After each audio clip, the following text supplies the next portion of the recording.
ಯಾಕೆ ಸರ್ ನಿಮ್ ವಿಚಾರದಲ್ಲಿ ಪದೇ ಪದೇ ಹೀಗೆ ಆಗತ್ತಲ್ಲ ಅಂತ? ಅವ್ರು ಮಾಡಿದ್ರು. ಆಮೇಲೆ ಹೋದೆ ಬೆಳಿಗ್ಗೆ ಯಡಿಯೂರಪ್ಪನವ್ರಿಗೆ ದುಡ್ಡು ಖರ್ಚು ಮಾಡ್ಕೊಂಡಿದೀವಿ, ಸಾಲ ಮಾಡ್ಕೊಂಡಿದ್ಯಪ್ಪ ನಂಗೆ ಗೊತ್ತು. ವಿಧಾನಸೌಧ ಸುತ್ತ ವಾಕಿಂಗ್ ಮಾಡ್ತಾ ಅವ್ರಿಲ್ಲ ನೀವು ಒಪ್ಕೊಳ್ಳಿ ಚೇರ್ಮನ್ಗೆ ಅಂದ್ರು. ಚೇರ್ಮನ್ ಬೇಡ ಸರ್ ಅಂತ ಒಂದು 3 ರೌಂಡ್ ತಿರುಗಿದ್ರು.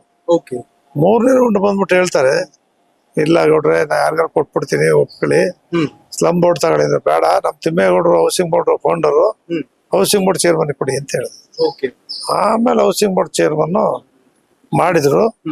ಇಡೀ ರಾಜ್ಯದಲ್ಲಿ ಅವತ್ತೇನೆ ಎಕನಾಮಿಕ್ ವೀಕರ್ ಸೆಕ್ಷನ್ಗೆ 50% ರೇಟಲ್ಸ್ ಕೊಡೋ ಸೈಟು, ಮತ್ತೆ SC/ST ಗಳಿಗೆ 24.1 ಅವ್ರಿಗೂ ಕೂಡ 50% ಕೊಡಬೇಕು ಅಂತ ಹೇಳಿ ಫಸ್ಟ್ ಟೈಮ್ ಜಾರಿಗೆ ಮಾಡಿದ್ದು ನಾವೇ.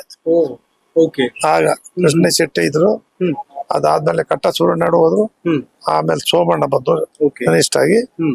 ನಾವು ಆಗ ಹೌಸಿಂಗ್ ಬೋರ್ಡ್ ಚೇಂಜ್ ಮಾಡಿ ಇಡೀ ರಾಜ್ಯದಲ್ಲಿ ಒಂದು ದಾಖಲೆ ಮಾಡ್ದಾಗ ನಾವು ಅವತ್ತಿನ ಮಾಡಿದ್ವಿ. ಅವತ್ತೊಂದ್ ದಿವ್ಸ ಸೋಮಣ್ಣ ಕೊನೆಗೆ ಅದಾಯ್ತು.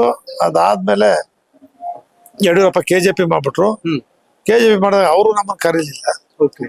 BJP ಯಾರು ಕೂಡ ಉಳ್ಕೊಳ್ಳಿ ನೀವು ಅಂತಲೂ ಹೇಳಿಲ್ಲ. ಈ ಕುಮಾರಸ್ವಾಮಿ ಅವರು ಇಲ್ಲ ನೀವು ಬರ್ಬೇಕು ನಮ್ಗೆ ನೀವು ಬಂದಿದ್ರೆ 5 ಸೀಟ್ ಗೆಲ್ತಿತ್ತು ಅಂತ ಹೇಳಕ್ ಶುರು ಮಾಡಿದ್ರು. ಮತ್ತೆ ಈಗ ಯಾಕೆ ಸರ್ ಯಾರಿದ್ರು ಹೋದ್ರು ಏನು ಇಲ್ಲ ಅಂತ ವಾಪಸ್ ದಳಕ್ ಬಂದೆ. ನಾವು ಮರಳಿ ಮನೆಗೆ ಅಂತ ಬಂದೆ. ಒಂದು 50,000 ಜನ ಸೇರಿಸಿ ಸಭೆ ಮಾಡಿ ಸೇರಿದೆ. ನಾವು 5 ಸೀಟ್ ಗೆದ್ವಿ.